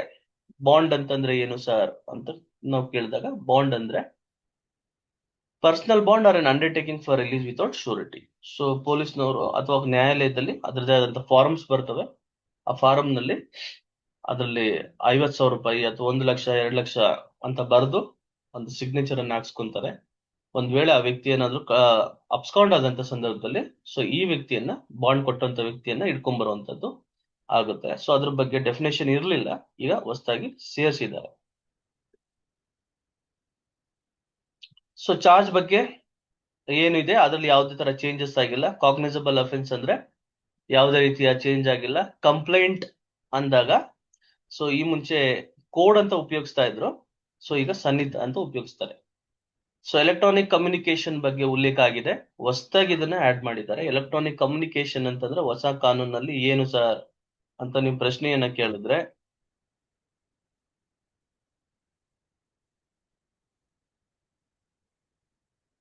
ನೋಡಿ ಯಾವುದೇ ಸಂದರ್ಭದಲ್ಲಿ ಪೊಲೀಸ್ನವರು ಯಾರನ್ನ ಅರೆಸ್ಟ್ ಮಾಡಕ್ ಸಾಧ್ಯ ಅಂತಂದ್ರೆ, ಯಾವುದೇ ಒಬ್ಬ ವ್ಯಕ್ತಿಯ ಮೇಲೆ ಒಂದು ಕಾಗ್ನಿಸಬಲ್ ಪ್ರಕರಣ, ಅಲಿಗೇಷನ್ ಇದ್ದಂತ ಸಂದರ್ಭದಲ್ಲಿ ಮಾತ್ರ ಒಬ್ಬ ವ್ಯಕ್ತಿಯನ್ನ ಅರೆಸ್ಟ್ ಮಾಡಬಹುದು. ಸೊ ಅದನ್ನ ನೆನಪಲ್ಲಿ ಇಟ್ಕೋಬೇಕಾಗತ್ತೆ, ಆಯ್ತಾ. ಸೊ ಅದನ್ನ ಇಲ್ಲೇ ಉಲ್ಲೇಖ ಕೊಡ್ತಾರೆ. Cognisable offence means an offence for which and cognisable case means A case in which A police officer May in accordance with the first schedule or under any other law for the time being in force arrest without a warrant. See, cognizable offense means an offense ಅಂತ ಹೇಳ್ತಾರೆ. Sir ಹಾಗಾದ್ರೆ offence ಅಂದ್ರೆ ಏನು sir ಅಂತ ನೀವು ಪ್ರಶ್ನೆಯನ್ನ ಕೇಳಿದ್ರೆ, offence ಅಂತಂದ್ರೆ ಕಾನೂನಲ್ಲಿ ಇದು ಅಫೆನ್ಸ್ ಅಂತ ಇತ್ತು ಅಂದ್ರೆ ಅದು ಅಫೆನ್ಸ್ ಅಂತ ಹೇಳಿ ನೋಡಿ. ಕಾನೂನಲ್ಲಿ ಇದು ಅಫೆನ್ಸ್ ಅಂತ ಉಲ್ಲೇಖ ಆಗಿದೆ, ಅದು ಅಫೆನ್ಸ್ ಅಂತ. ಕಾನೂನಲ್ಲಿ ಇದು ಅಫೆನ್ಸ್ ಅಲ್ಲ ಅಂತಂದ್ರೆ ಅದು ಅಫೆನ್ಸ್ ಅಲ್ಲ ಅಂತ, ಆಯ್ತಾ. So it is a crime. C, ನನಗೆ ಅದು ಕ್ರೈಮ್ ಅಂತ ಅನ್ಸುತ್ತೆ, ಆಯ್ತಾ. ನಿಮ್ ಕೆಲವು ಸಂದರ್ಭದಲ್ಲಿ ಇದು ಕ್ರೈಮ್ ಅಲ್ಲ ಅಂತ ಅನ್ಸುತ್ತೆ. ಸೊ ಅದು ಸೊಸೈಟಿಯ ನಾರ್ಮ್ಸ್ ಮೇಲೆ ಹೋಗುವಂತದ್ದು, ಅರ್ಥ ಆಯ್ತಾ. So so which ever the crime is been mentioned in the law is an offense, it's an offense. Whichever the crime which is not mentioned in the law that it is not an offense, it is not an offense. ಕಾನೂನಲ್ಲಿ ಅದನ್ನ offence ಅಂತ ಇತ್ತು ಅಂದ್ರೆ ಅದು offence ಅಂತ ಹೇಳಿ. So ಈ ಮುಂಚೆ ಅನೈತಿಕ ಸಂಬಂಧ ಅಪರಾಧ ಅಲ್ಲ, ಅಪರಾಧ ಅಂತ ಇತ್ತು. ಕಾನೂನಲ್ಲಿ ಅದನ್ನ ಮಾರ್ಪಡಿಸಿದ್ರು, ಅನೈತಿಕ ಸಂಬಂಧ ಅಪರಾಧ ಅಲ್ಲ ಅಂತ, ಅದು ಅಪರಾಧ ಅಲ್ಲ, ಆಯ್ತಾ. So here an offence for which cognisable case ಅಂತ ಉಲ್ಲೇಖ ಆಗಿದ್ದಂತ ಸಂದರ್ಭದಲ್ಲಿ ಮಾತ್ರ ಅದು ಕಾಗ್ನಿಸಬಲ್ ಅಫೆನ್ಸ್ ಆಗುತ್ತೆ. ಅಂತ ಕಾಗ್ನಿಸಬಲ್ ಅಫೆನ್ಸ್ ಅಲ್ಲಿ ಪೊಲೀಸ್ನವರು ವಾರೆಂಟ್ ಇಲ್ದಂಗೆ ಅರೆಸ್ಟ್ ಅನ್ನ ಮಾಡಬಹುದು, ಆಯ್ತಾ. ಸೊ ಕಂಪ್ಲೇಂಟ್, ಸೊ ನಾವು ಅದನ್ನ ಕಂಪ್ಲೇಂಟ್ ಅನ್ನ ನಾವು ನೋಡ್ತೀವಿ, ಆಯ್ತಾ. So if you want to know the term of offence, so where we can know the term of offence in the Indian penal code. Indian penal code ನಲ್ಲಿ offence ಬಗ್ಗೆ ಉಲ್ಲೇಖ ಇದೆ. ನಿಮ್ಮ ಭಾರತೀಯ ನ್ಯಾಯ ಸಂಹಿತದಲ್ಲಿ ಅಫೆನ್ಸ್ ಬಗ್ಗೆ ಉಲ್ಲೇಖ ಇದೆ. ಅಲ್ಲಿ ಅಫೆನ್ಸಿನ ಡೆಫಿನೇಷನ್ ಅನ್ನ ತೆಗೆದು ನೋಡ್ಬೇಕಾಗುತ್ತೆ ನೋಡಿ. ಎಲೆಕ್ಟ್ರಾನಿಕ್ ಕಮ್ಯುನಿಕೇಶನ್ ಹೊಸದಾಗಿ ಸೇರಿಸಿದ್ದಾರೆ. ಸೊ ಹೈಕೋರ್ಟ್ ಅಂದ್ರೆ ಏನು, ಎನ್ಕ್ವೈರಿ ಅಂದ್ರೆ ಏನು, ಇನ್ವೆಸ್ಟಿಗೇಷನ್, ಅಂದ್ರೆ ಏನು, judicial proceedings, local jurisdiction, so ಎಲ್ಲವೂ ಯಾವುದೇ ರೀತಿಯಾದಂತ ಬದಲಾವಣೆ ಇಲ್ಲ. ಸೊ ಬದಲಾವಣೆಯ ವಿಚಾರವಾಗಿ ಮಾತ್ರ ನಾವು ಡಿಸ್ಕಸ್ ಅನ್ನ ಮಾಡೋಣ. ನೋಡಿ, place, police report, police station, public prosecutor, sub division, summons case, ಯಾವುದೇ ರೀತಿಯಾದಂತ ಬದಲಾವಣೆ ಆಗಿಲ್ಲ. ವಿಕ್ಟಿಮ್ ವಿಚಾರದಲ್ಲಿ, for which accuse person has been charge and the expression victim are replaced by of the accuse person etcetera ಅಂತ ಇದೆ. So ಅದು ಈ ಮುಂಚೆ 2(1)(y) ಅಲ್ಲಿತ್ತು. ಸೊ ಅದನ್ನ 2(w)(a) ಅಲ್ಲಿ ಅದನ್ನ ಉಲ್ಲೇಖವನ್ನ ಮಾಡಲಾಗಿದೆ. So regarding with words and expressions, so ಅದರಲ್ಲಿ ನಾವು ಏನ್ ಅರ್ಥ ಮಾಡ್ಕೋಬೇಕು ಅಂತಂದ್ರೆ, words and expressions used in ಸನ್ನಿಹಿತ but not defined here but defined in Bharatiya Nyaya Samhita and in the Information Technology Act shall have the meanings respectively assigned to them in that act and ಸನ್ನಿಹಿತ. ಅಂದ್ರೆ ಅರ್ಥ ಏನು sir ಅಂತಂದ್ರೆ, ಯಾವುದೇ ಒಂದು ಸಂದರ್ಭದಲ್ಲಿ ಒಂದು ಪದಕ್ಕೆ ಅದರದ್ದು ಎಕ್ಸ್ಪ್ರೆಷನ್ ಅಥವಾ ಅದೇನು ಹೇಳುತ್ತೆ ಅದ್ರ ಬಗ್ಗೆ ಈ ಒಂದು ಕಾನೂನಲ್ಲಿ ಇಲ್ಲ ಅಂದಾಗ, ಭಾರತೀಯ ನ್ಯಾಯ ಸಂಹಿತ ಮತ್ತು ಇನ್ಫಾರ್ಮೇಶನ್ ಟೆಕ್ನಾಲಜಿ ಆಕ್ಟ್ ಅಲ್ಲಿ ಡೆಫಿನೇಷನ್ ಅನ್ನ ಏನಿರುತ್ತೆ ಅದನ್ನ ತಗೋಬೇಕು ಅಂತ ಹೇಳುತ್ತೆ. So construction of references is not required for general understanding. So trial of offences under Bharatiya Nyaya Samhita and other laws, saving no chance, coming with the classes of criminal codes ಅಂತ ಇದೆ. ನೋಡಿ, ಇಲ್ಲಿ words in any metropolitan area, metropolitan magistrates are excluded ಅಂತ ಇದೆ. ಈ ಮುಂಚೆ ನಾವು metropolitan magistrate court ಅಂತ ನಾವು ಕರಿತಾ ಇದ್ವಿ. ಬೆಂಗಳೂರಿನ ರೂಪತುಂಗ ರೋಡ್ ನಲ್ಲಿ RBI ಪಕ್ಕ ಪೊಲೀಸ್ ಕಮಿಷನರ್ ಆಫೀಸ್ ಪಕ್ಕದಲ್ಲಿ ಇರುವಂತ ಎಲ್ಲಾ ಕೋರ್ಟ್ಗಳನ್ನ ಮೆಟ್ರೋಪಾಲಿಟನ್ ಮ್ಯಾಜಿಸ್ಟ್ರೇಟ್ ಕೋರ್ಟ್ ಅಂತ ಕರಿತಾ ಇದ್ರು. ಹೊಸ ಕ್ರಿಮಿನಲ್ ಕಾನೂನು ಬಂದ್ಮೇಲೆ ಮೆಟ್ರೋಪಾಲಿಟನ್ ಅನ್ನೋ ಪದವನ್ನ ತೆಗಿಲಾಗಿದೆ.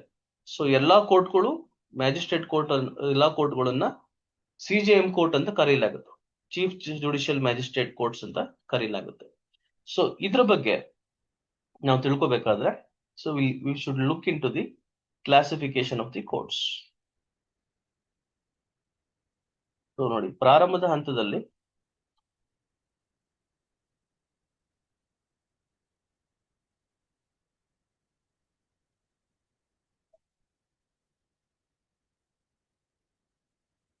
So, as per the new criminal laws, there are only 4 classification of criminal courts, which the first classification is with the court of session. Sessions court ಅಂತ ಇದೆ. ಎರಡನೇ classification judicial magistrate first class ಅಂತ ಇದೆ, JMFC, judicial magistrate first class, judicial magistrate second class, executive magistrates ಅಂತ ಇದೆ. So sessions court ಎಲ್ಲಾ ಕೋರ್ಟ್ಗಳು ಸಹ concerned ಸ್ಟೇಟಿನ ಹೈಕೋರ್ಟಿನ ಅಡಿಯಲ್ಲಿ ಮತ್ತು ಸೆಂಟ್ರಲ್ ಸ್ಟೇಟ್ ಗವರ್ಮೆಂಟಿನ ಒಂದು ಹಿಡಿತದಲ್ಲಿ ರಚನೆ ಆಗಿರ್ತದೆ. ಸೊ ಟೆರಿಟೋರಿಯಲ್ ಡಿವಿಷನ್ಸ್ ಆಗಿ ಮಾಡಿರ್ತಾರೆ. ಸೊ ಎಲ್ಲವೂ ಸಹ ಗೌರ್ಮೆಂಟ್ ಆಗಿದ್ರು ಸಹ in consultation with high court. High courts judiciary is an independent body, though the 3 organs of the government, legislature, executive, judiciary ಅಂತ ನಾವು ಅರ್ಥೈಸ್ಕೊಂಡ್ರು ಸಹ, ಶಾಸಕಾಂಗ, ಕಾರ್ಯಾಂಗ ಮತ್ತು ನ್ಯಾಯಾಂಗ ಅಂತ ಅಂದಾಗ ಎಲ್ಲೋ ಒಂದ್ ಕಡೆ ನ್ಯಾಯಾಂಗಕ್ಕೆ ವಿಶಿಷ್ಟವಾದಂತ ಸ್ಥಾನಮಾನ ಕೊಟ್ಟಿದ್ದು, ನ್ಯಾಯಾಂಗವನ್ನ ಯಾರು ಸಹ ಅದನ್ನ ಹಿಡಿತದಲ್ಲಿ ಇಡಬಾರ್ದು ಅಂತ ಹೇಳಿ ಅದನ್ನ ಸಪರೇಟ್ ಬಾಡಿಯನ್ನಾಗಿ ಮಾಡಲಾಗಿದೆ. ಗೌರವಾನ್ವಿತ ನ್ಯಾಯಾಧೀಶರಿಗೆ ಸರ್ಕಾರದಿಂದ ಸಂಬಳ ಬರ್ತಿದ್ರು ಸಹ ಸರ್ಕಾರದ ಯಾವುದೇ ರೀತಿಯಾದಂತ ಹಸ್ತಕ್ಷೇಪ ನ್ಯಾಯಾಂಗದ ಮೇಲೆ ಮಾಡ್ಲಿಕ್ಕೆ ಆಗಲ್ಲ. ಯಾಕೆ ಅಂತಂದ್ರೆ, ಸೊ ಸಂವಿಧಾನ ಅದಕ್ಕೆ ಸಪರೇಟ್ ಸ್ಟೇಟಸ್ ಅನ್ನ ಕೊಟ್ಬಿಟ್ಟಿದೆ. ಸೊ ಇಂಡಿಪೆಂಡೆಂಟ್ ಸ್ಟೇಟಸ್ ಅನ್ನ ಕೊಟ್ಟಿದೆ. ಸೊ ಸರ್ಕಾರ ಹಸ್ತಕ್ಷೇಪವನ್ನ ಮಾಡಲ್ಲ, ಆದ್ರೆ ಸರ್ಕಾರದಿಂದ ಸಂಬಳ ಹೋಗುತ್ತೆ. ಸೊ ಸರ್ಕಾರದಿಂದ ಏನು ನ್ಯಾಯಾಧೀಶರನ್ನ ಅಪಾಯಿಂಟ್ ಮಾಡ್ಲಾಗುತ್ತೆ, ಆದ್ರೆ ಅಪಾಯಿಂಟ್ ಮಾಡೋ ನಿಟ್ಟಿನಲ್ಲಿ ಹೈಕೋರ್ಟ್ ಅನ್ನ ಕನ್ಸಲ್ಟೇಷನ್ ತಗೋಬೇಕಾಗತ್ತೆ. ಅದರದೇ ಆದಂತ ರಿಕ್ರೂಟ್ಮೆಂಟ್ ಕಮಿಟೀಸ್ ಇರ್ತದೆ. ಸೊ ಅದ್ರಲ್ಲಿ ಹಸ್ತಕ್ಷೇಪ ಮಾಡೋದಿಲ್ಲ. ಸೊ ಇದು ಸಂವಿಧಾನದ ಒಂದು ವೈಶಿಷ್ಟ್ಯದ ಒಂದು ಅಂಶ ಅಂತ ನಾವು ಹೇಳಿದ್ರು ತಪ್ಪಾಗ್ಲಾರ್ದು. ಸೊ ಈ ಕೋರ್ಟ್ ಆಫ್ ಸೆಷನ್ ಅಂತ ಬಂದಾಗ ಪ್ರತಿಯೊಂದು ಜಿಲ್ಲೆಗಳಲ್ಲೂ ಸೆಷನ್ಸ್ ಕೋರ್ಟ್ ಇರ್ತದೆ. ಸೊ ಹೈಕೋರ್ಟ್ಗೆ ಅಡಿಷನಲ್ ಸೆಷನ್ ಜಡ್ಜಸ್ ಕೋರ್ಟ್ ಅನ್ನ ಅಪಾಯಿಂಟ್ ಮಾಡುವಂತ ಅಧಿಕಾರ ಇರ್ತದೆ. ಸೊ ಪ್ರತಿಯೊಂದು ಸೆಷನ್ ಜಡ್ಜು ಸೆಷನ್ ಡಿವಿಷನ್ ಅಥವಾ additional session judge of another division ಅನ್ನ ಅಪಾಯಿಂಟ್ ಮಾಡುವಂತದ್ದು ಪವರ್ ಇರ್ತದೆ. ಸೆಷನ್ಸ್ ಜಡ್ಜಸ್ ಅಡಿಷನಲ್ ಸೆಷನ್ ಜಡ್ಜಸ್ಗೆಲ್ಲ principal session judges, principal district and session judges ಅಂತ ಹೇಳಿ ಸೊ ಒಂದು ಅಧಿಕಾರವನ್ನ ಕೊಟ್ಟಿರ್ತಾರೆ. ಅವರ ಅಡಿಯಲ್ಲಿ ಚೀಫ್ ಜುಡಿಷಿಯಲ್ ಮ್ಯಾಜಿಸ್ಟ್ರೇಟ್ ಬದಲಾಗುತ್ತೆ ನೋಡಿ, ಚೀಫ್ ಜುಡಿಷಿಯಲ್ ಮ್ಯಾಜಿಸ್ಟ್ರೇಟ್. ಸೊ ಮೊದಲು ಸೆಷನ್ ಕೋರ್ಟ್, ಅದರ ಅಡಿಯಲ್ಲಿ ಮ್ಯಾಜಿಸ್ಟ್ರೇಟ್ ಕೋರ್ಟ್, ಅದರ ಅಡಿಯಲ್ಲಿ ತಾಲೂಕಾ ಲೆವೆಲ್ ಮ್ಯಾಜಿಸ್ಟ್ರೇಟ್ ಕೋರ್ಟ್, ತದನಂತರ ಆಡಳಿತಾತ್ಮಕ ಮ್ಯಾಜಿಸ್ಟ್ರೇಟ್ಸ್. ಆಡಳಿತಾತ್ಮಕ ಮ್ಯಾಜಿಸ್ಟ್ರೇಟ್ಗಳಲ್ಲಿ IAS KAS ನವರು ಇರ್ತಾರೆ. ಜುಡಿಷಿಯಲ್ ಅಂತ ಬಂದಂತ ಸಂದರ್ಭದಲ್ಲಿ ನಾವು ನ್ಯಾಯಾಲಯಗಳ ಮ್ಯಾಜಿಸ್ಟ್ರೇಟ್ಗಳನ್ನ ನಾವು ನೋಡ್ತೀವಿ, ಆಡಳಿತಾಧಿಕಾರಿಗಳನ್ನ ನಾವು ನೋಡ್ತೀವಿ. ಸೊ ಇದನ್ನ ಉಲ್ಲೇಖವನ್ನ ಮಾಡುತ್ತೆ ಕೋರ್ಟ್ ಆಫ್ ಸೆಷನ್ಸ್ ಅಂತ ಹೇಳಿ. ಸೊ ಅದನ್ನ ನೋಡ್ಕೋಬೇಕಾಗ್ತದೆ. ಅದ್ರಲ್ಲಿ ಅಡಿಷನಲ್ ಸೆಷನ್ ಜಡ್ಜಸ್ ನೆಲ್ಲ ಅಪಾಯಿಂಟ್ ಮಾಡುವಂತದ್ದು, ಅವರು principal district and session judges ಅವರ ಕಂಟ್ರೋಲ್ ಅಲ್ಲಿ ಬರುವಂತದ್ದು, ತದನಂತರ ಅದನ್ನ ಹೈಕೋರ್ಟ್ ಮಾನಿಟರ್ ಮಾಡುವಂತದ್ದು ನಾವು ನೋಡ್ತೀವಿ. ಸೊ ಜುಡಿಷಿಯಲ್ ಮ್ಯಾಜಿಸ್ಟ್ರೇಟ್ಸ್ ಅಂತ ಬಂದಂತ ಸಂದರ್ಭದಲ್ಲಿ ಅದು ಸಹ ಹೈಕೋರ್ಟಿನ ಅಡಿಯಲ್ಲಿ ಅದು ರಚನೆ ಆಗ್ತದೆ. So chief judicial magistrate and additional chief judicial magistrate ಅಂತ ಹೇಳಿ ಪ್ರತಿಯೊಂದು ಡಿಸ್ಟಿಕ್ ಹೈಕೋರ್ಟ್ನವರು ಜುಡಿಷಿಯಲ್ ಮ್ಯಾಜಿಸ್ಟ್ರೇಟ್ ಫಸ್ಟ್ ಕ್ಲಾಸ್ ಅಂತ ಅವ್ರನ್ನ, ಯಾರು ಜುಡಿಷಿಯಲ್ ಮ್ಯಾಜಿಸ್ಟ್ರೇಟ್ ಫಸ್ಟ್ ಕ್ಲಾಸ್ ಇರ್ತಾರೆ ಅವ್ರನ್ನ ಚೀಫ್ ಜುಡಿಷಿಯಲ್ ಮ್ಯಾಜಿಸ್ಟ್ರೇಟ್ ಅಂತ ಹೇಳಿ ಅಪಾಯಿಂಟ್ ಅನ್ನ ಮಾಡ್ತಾರೆ. ತದನಂತರ ಸ್ಪೆಷಲ್ ಜುಡಿಷಿಯಲ್ ಮ್ಯಾಜಿಸ್ಟ್ರೇಟ್ ಅಂತ ಒಂದು ಹೊಸದಾಗಿ ಇಂಟ್ರೊಡ್ಯೂಸ್ ಆಗಿದೆ ನೋಡಿ. ಇದರಲ್ಲಿ ಏನಂತ ಹೇಳ್ತಾರೆ ಅಂತಂದ್ರೆ, the High Court may, if requested by the central or state government so to do, confer upon any person who holds or has held any post under the government all or any of the powers conferred or conferred by or under the Sanita or a judicial magistrate of the first class in respect to a particular cases to particular class of cases in any local areas. So special judicial magistrates ಅಂತ appoint ಮಾಡುವಂತದ್ದು ಸಹ ಹೈಕೋರ್ಟ್ಗೆ ಅವಕಾಶ ಇದೆ. So ಪ್ರತಿಯೊಂದು judicial ಮ್ಯಾಜಿಸ್ಟ್ರೇಟ್ಗೂ jurisdiction ಅನ್ನ ವಿಧಿಸಲಾಗುತ್ತೆ. ಕೆಲವು ಸಂದರ್ಭದಲ್ಲಿ ಪರ್ಟಿಕ್ಯುಲರ್ ಸೆಕ್ಷನ್ಸ್ ಗಳನ್ನ ಈ ಕೋರ್ಟ್ ಅಲ್ಲ ನೀವು ಬೇರೆ ಕೋರ್ಟ್ ಹೋಗಿ ಅಂತ ಹೇಳುವಂತದ್ದು ಸಂದರ್ಭ ನಾವು ನೋಡ್ತೀವಿ. 406 ಅನ್ನ ನಾವು ಈ ಮುಂಚೆ ಈ ಕೋರ್ಟ್ ನಲ್ಲಿ ಮಾಡ್ತಾ ಇದ್ದು, 406 ಪವರ್ಸ್ ಅನ್ನ ಬೇರೆ ಕೋರ್ಟ್ಗೆ ಕೊಟ್ಟಿರ್ತಾರೆ, ಮ್ಯಾಜಿಸ್ಟ್ರೇಟ್ ಕೋರ್ಟ್ಗೆ ಕೊಟ್ಟಿರ್ತಾರೆ. ಸರ್ ಇಲ್ಲಿ ಈ ಕೋರ್ಟ್ಗೆ ಬರಲ್ಲ, ನೀವು ಬೇರೆ ಕೋರ್ಟ್, ಈ ಒಂದು ಕೋರ್ಟ್ಗೆ ಅದಕ್ಕೆ ಪವರ್ಸ್ ಕೊಟ್ಟಿದ್ದಾರೆ, ಅಲ್ಲಿ ಹೋಗಿ ನೀವು ಕೇಸ್ ಹಾಕೊಳ್ಳಿ ಅಂತ ಹೇಳುವಂತದ್ದು ನಾವು ನೋಡ್ತೀವಿ. ಸೊ ಜೂರಿಸ್ಟಿಕ್ಷನ್ ವೈಸು ಅಥವಾ ಸೆಕ್ಷನ್ ವೈಸು ಸಹ ಕೊಟ್ಟಿರುವಂತದ್ದು ನಾವು ನೋಡ್ತೀವಿ. ಎಕ್ಸಿಕ್ಯೂಟಿವ್ ಮ್ಯಾಜಿಸ್ಟ್ರೇಟ್ಸ್ ಅನ್ನು ಅಪಾಯಿಂಟ್ ಮಾಡುವಂತದ್ದು ನಾವು ಸಹ ನೋಡ್ತೀವಿ. ಸೊ ಸ್ಪೆಷಲ್ ಎಕ್ಸಿಕ್ಯೂಟಿವ್ ಮ್ಯಾಜಿಸ್ಟ್ರೇಟ್ಸ್ ಅನ್ನ ಈ ಸನ್ನಿಹಿತ ಅಡಿಯಲ್ಲೇ government, concern state government appoint ಅನ್ನ ಮಾಡುತ್ತೆ. ಸೊ ಸ್ಪೆಷಲ್ ಎಕ್ಸಿಕ್ಯೂಟಿವ್ ಮ್ಯಾಜಿಸ್ಟ್ರೇಟ್ಸ್ ಅಲ್ಲಿ ಏನಂತ ಹೇಳುತ್ತೆ ನೋಡಿ, police officer, any police officer not below the rank of SP or equivalent to be known as special executive magistrates ಅಂತ ಹೇಳುತ್ತೆ. ಸೊ ಕೆಲವೊಂದು ತೀರಾ ಇಂಪಾರ್ಟೆಂಟ್ ಎಕ್ಸೆಪ್ಷನಲ್ ಕ್ರೈಮ್ಸ್ ಅಥವಾ ಕೇಸಸ್ ಅಂತ ಸಂದರ್ಭದಲ್ಲಿ ಅವ್ರನ್ನ ಎಕ್ಸಿಕ್ಯೂಟಿವ್ ಮ್ಯಾಜಿಸ್ಟ್ರೇಟ್ ಅಂತ ಸ್ಟೇಟ್ ಗೌರ್ಮೆಂಟ್ ಅಪಾಯಿಂಟ್ ಮಾಡುತ್ತೆ. ಸೊ ಅದನ್ನ ನಾವು ನೋಡ್ತೀವಿ. ಪೊಲೀಸ್ ಆಫೀಸರ್ಸ್ ಗಳನ್ನ ನಾಟ್ ಲೆಸ್ ದನ್ SP ನೋಡುವಂಥದ್ದು. So another functionary public prosecutors appoint ಮಾಡುವಂಥದ್ದು. ಸೊ ಅದರದೇ ಆದಂತಹ ಡಿಪಾರ್ಟ್ಮೆಂಟ್ ಆಫ್ ಪಬ್ಲಿಕ್ ಪ್ರಾಸಿಕ್ಯೂಷನ್ ಏನಿರುತ್ತೆ ಅದು, ಸೊ ಅದನ್ನ ಪ್ರಾಸಿಕ್ಯೂಟರ್ಸ್ ನ ಅಪಾಯಿಂಟ್ ಮಾಡುವಂಥದ್ದು. ಸೊ ಅಡಿಷನಲ್ APP ಅಂತ ಏನೇನು ನಾವು ಕರಿತೀವಿ, so not less Dhan 7 years. So public prosecutor not less Dhan 10 years ನ ಪಬ್ಲಿಕ್ ಪ್ರಾಸಿಕ್ಯೂಟರ್ಸ್ ನಾಗಿ ಸೆಲೆಕ್ಟ್ ಮಾಡುವಂಥದ್ದು ಗೌರ್ಮೆಂಟ್ ಅದನ್ನ ಮಾಡುತ್ತೆ. ಸೊ ಅವರು ಈ ನ್ಯಾಯಾಂಗ ನಿಟ್ಟಿನಲ್ಲಿ, ವ್ಯವಸ್ಥೆ ನಿಟ್ಟಿನಲ್ಲಿ ಸೊ ಅವ್ರನ್ನ ಸರ್ಕಾರಿ ವಕೀಲರನ್ನಾಗಿ ಮಾಡುತ್ತೆ. So directorate of prosecution, so ಅದು ಸ್ಟೇಟ್ ಗೌರ್ಮೆಂಟ್ ಅಡಿಯಲ್ಲಿ ಬಂದು ಅದು ಈ ಪ್ರಾಸಿಕ್ಯೂಟರ್ಸ್ ನ ಅವರ ಏನು ಕಾರ್ಯವೈಖರಿಯನ್ನ ಕಂಟ್ರೋಲ್ ಮಾಡುವಂಥದ್ದು ಅಥವಾ ಅವ್ರಿಗೆ ಏನು ಪವರ್ಸ್ ಇದೆ ಅದನ್ನೆಲ್ಲ ಉಲ್ಲೇಖ ಮಾಡುವಂಥದ್ದು ಮಾಡುತ್ತೆ. So regarding with the courts, powers of courts, so ನಾವು ಯೂಶಲ್ ಆಗಿ ನೋಡುವಂಥದ್ದು ಸ್ಟೇಟ್ ನಲ್ಲಿ ಕೋರ್ಟು, ಸೆಷನ್ ಕೋರ್ಟು ಮತ್ತೆ ಮ್ಯಾಜಿಸ್ಟ್ರೇಟ್ ಕೋರ್ಟು, ಎಕ್ಸಿಕ್ಯೂಟಿವ್ ಮ್ಯಾಜಿಸ್ಟ್ರೇಟ್ ನೋಡ್ತೀವಿ. ಸೊ ಇಲ್ಲಿ ಹೈಕೋರ್ಟ್ನವ್ರಿಗೆ ಏನ್ ಪವರ್ಸ್ ಇದೆ ಅಂತಂದ್ರೆ, ಹೈಕೋರ್ಟ್ಸ್ ಏನಿದೆಯಲ್ಲ, ಇಟ್ಸ್ ಆರ್ ಕಾನ್ಸ್ಟಿಟ್ಯೂಷನಲ್ ಕೋರ್ಟ್ಸ್ ಅಂತ ನಾವು ಕರಿತೀವಿ. ನೀವು ಜಡ್ಜಸ್ ಅನ್ನ ಸರ್ ಅವ್ರನ್ನ ಪಬ್ಲಿಕ್ ಸರ್ವೆಂಟ್ಸ್ ಅಂತ ನಾವು ಕರಿಬೋದಾ ಅಂತಂದ್ರೆ ಹೌದು ಕರಿಬಹುದು. ಬಟ್ ಏನು ಹೇಳ್ತಾರೆ ಅಂತಂದ್ರೆ, judges are not mere public servants, they are the noble and finest public servants ಅಂತ ನಾವು ಕರಿತೀವಿ. ಆಯ್ತಾ? ತುಂಬಾ ಎತ್ತರದ ಸ್ಥಾನದಲ್ಲಿ ಆ ಆ ಒಂದು ಪೊಸಿಷನ್ ಅನ್ನ ಕೂರಿಸಲಾಗಿದೆ. Highest and finest noble public servants ಅನ್ನ ಅಂತ ಕರೆಯಲಾಗುತ್ತೆ. So they are not mere public servants, they are constitutional authorities ಅಂತ.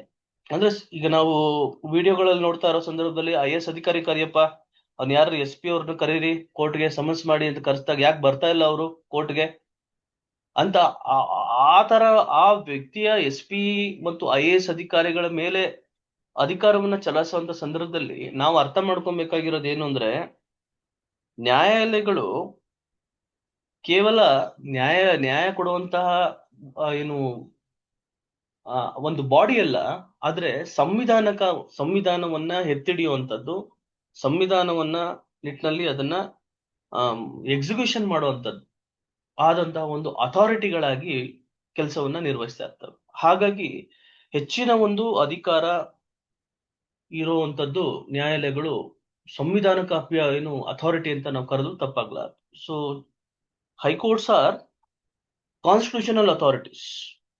Judges are not mere public servants, they are noble and finest public servants ಅಂತ.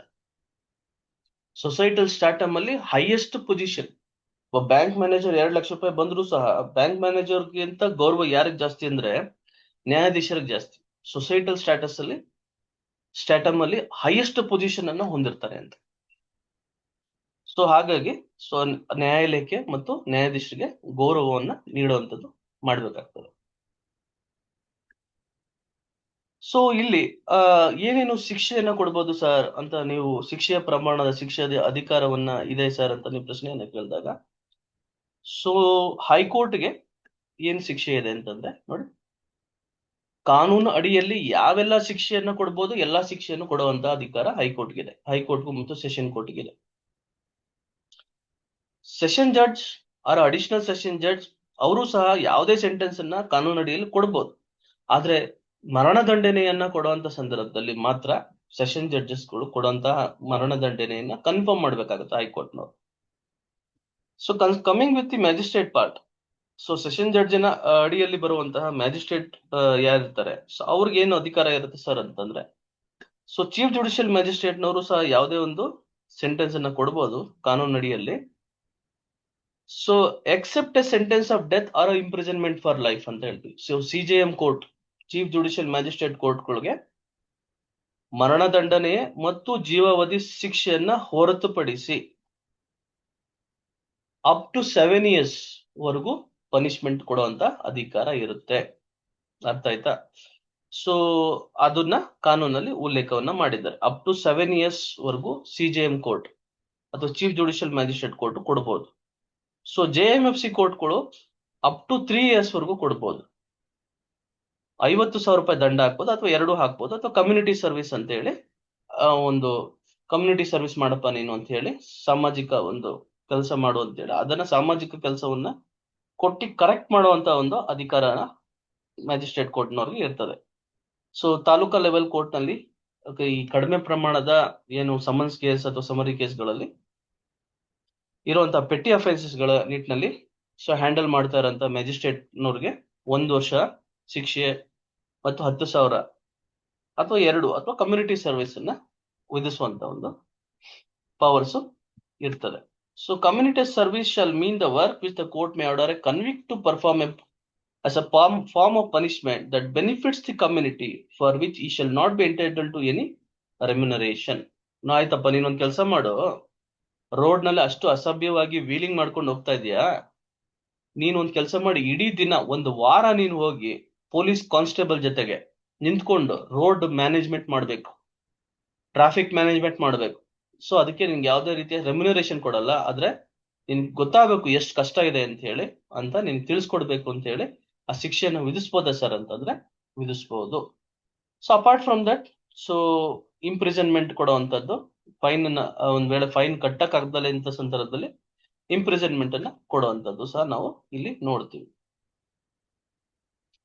So ಇಷ್ಟು powers ಗಳನ್ನ ನೋಡುವಂಥದ್ದು. ಮತ್ತೆ ಹೈಕೋರ್ಟ್ನವ್ರಿಗೆ ಯಾವ ಒಂದು ನ್ಯಾಯಾಲಯಗಳಿಗೆ ಅಧಿಕಾರವನ್ನ ಕೊಟ್ಟಿದ್ದು, ಆ ನ್ಯಾಯಾಲಯಗಳ ಒಂದ್ ನಿಟ್ಟಿನಲ್ಲಿ ಸರಿಯಾದಂತ ಕಾರ್ಯವೈಖರಿ ಮಾಡ್ತಾ ಇಲ್ಲ, ಜಡ್ಜಸ್ ಸರಿಯಾದಂತ ಒಂದು ಅಧಿಕಾರ ವ್ಯಾಪ್ತಿಯಲ್ಲಿ ಕೆಲಸ ಮಾಡ್ತಾ ಇಲ್ಲ ಅಂದಾಗ ಅವರ್ಸ್ ಅನ್ನ ವಾಪಸ್ ತಗೊಳ್ಳುವಂತ ಅಧಿಕಾರ ಹೈಕೋರ್ಟ್ ಅಥವಾ ಸ್ಟೇಟ್ ಗೌರ್ಮೆಂಟ್ಗೆ ಇರ್ತದೆ. ಸೊ ಇಷ್ಟು ನಾವು ಆ ಇವತ್ತಿನ ತರಗತಿಯಲ್ಲಿ ತಿಳ್ಕೊಬೇಕಾಗ್ತದೆ. ಸೊ ಇದನ್ನ ನಾವು ಕಂಪ್ಯಾರಿಸನ್ ಅಂತ ನೋಡ್ಕೊಂಡಾಗ, so classes of criminal courts ಅಲ್ಲಿ ಟೆರಿಟೋರಿಯಲ್ ಡಿವಿಷನ್ಸ್ ಅಲ್ಲಿ ಅಸಿಸ್ಟೆಂಟ್ ಸೆಷನ್ ಜಡ್ಜಸ್ ಎಕ್ಸ್ಕ್ಲೂಡೆಡ್, ಆಯ್ತಾ? ಅಸಿಸ್ಟೆಂಟ್ ಸೆಷನ್ ಜಡ್ಜಸ್ ಅಂತ ಅದನ್ನ ಎಕ್ಸ್ಕ್ಲೂಡ್ ಮಾಡಿ ಅಡಿಷನಲ್ ಸೆಷನ್ ಜಡ್ಜಸ್ ಅಂತ ಮಾಡಿದ್ದಾರೆ. ಸೊ ಜುಡಿಷಿಯಲ್ ಮ್ಯಾಜಿಸ್ಟ್ರೇಟ್ಸ್ ಅಲ್ಲಿ ಮೆಟ್ರೋಪಾಲಿಟನ್ ನ ಎಕ್ಸ್ಕ್ಲೂಡ್ ಮಾಡಿದ್ದಾರೆ. ಮೆಟ್ರೋಪಾಲಿಟನ್ ಅಂತ ಯೂಸ್ ಮಾಡಲ್ಲ, ಈಗ ಬರೀ ಜುಡಿಷಿಯಲ್ ಮ್ಯಾಜಿಸ್ಟ್ರೇಟ್ ಕೋರ್ಟ್ ಅಂತ ಯೂಸ್ ಮಾಡ್ತಾರೆ.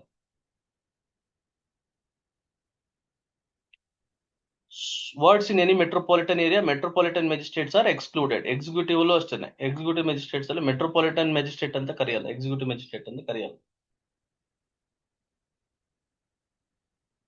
Public prosecutors, assistant public prosecutor, director prosecutions ಯಾವುದೇ ತರ ಅದರಲ್ಲಿ so establishment directorate of public prosecution ಅನ್ನ ಆಡ್ ಮಾಡಲಾಗಿದೆ. ಎಕ್ಸ್ಟ್ರಾ ಕೆಲವೊಂದು ಸೆಕ್ಷನ್ ಗಳನ್ನು ಆಡ್ ಮಾಡಲಾಗಿದೆ. ಸೊ ಈ ಕಂಪ್ಯಾರಿಸನ್ ಚಾರ್ಟ್ ಅನ್ನ ನೀವು ನೋಡ್ಕೊಂಡಾಗ ಯಾವ್ದನ್ನ ಆಡ್ ಮಾಡಿದ್ದಾರೆ, ಯಾವ್ದನ್ನ ಓದ್ಕೋಬೇಕು ಅಂತ ಹೇಳಿ ಗೊತ್ತಾಗುತ್ತೆ. ಕೇವಲ ಕಾನೂನು ವಿದ್ಯಾರ್ಥಿಗಳು, ವಕೀಲರು ಅವರೇ ಓದ್ಬೇಕು ಅಂತ ಏನಿಲ್ಲ. ಒಬ್ಬ ನಾಗರಿಕನಾದಂತ ಎಲ್ಲರೂ ಸಹ ಕಾನೂನು ತಿಳ್ಕೊಬೇಕು ಅನ್ನೋ ಆಸಕ್ತಿ ಇರೋರು ಯಾರು ಬೇಕಾದ್ರೂ ಕಾನೂನನ್ನ ತಿಳ್ಕೊಳ್ಳುವಂತ ಪ್ರಯತ್ನವನ್ನ ಮಾಡ್ಬೋದು. ಸೊ ಇದು ಇಂದಿನ ತರಗತಿಯ ಒಂದು ತಾತ್ಪರ್ಯ ಅಂತ ಹೇಳಿದ್ರು ತಪ್ಪಾಗ್ಲಾರ್ದು. ಇದು ಇಷ್ಟು ವಿಷಯಗಳನ್ನ ಇವತ್ತು ತಮ್ಗೆ ನಾನು ತಿಳಿಸ್ಕೊಟ್ಟಿದ್ದೀನಿ.